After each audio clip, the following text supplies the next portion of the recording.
একদিন লোকমান হাকিম তার ছেলেকে নিয়ে গাধার পিঠে চড়ে যাচ্ছিলেন।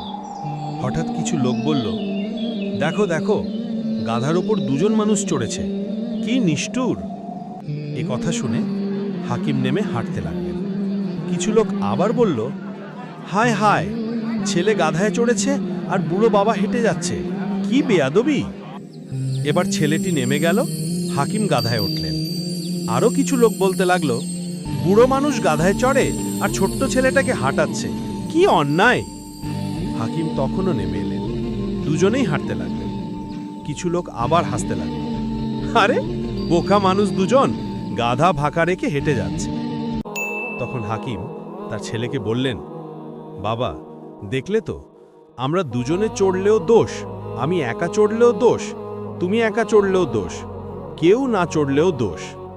তাই মনে রেখো, মানুষ যাই করুক, লোকের সমালোচনা থামবে না। তোমার উচিত নিজের বিবেক অনুযায়ী কাজ করা।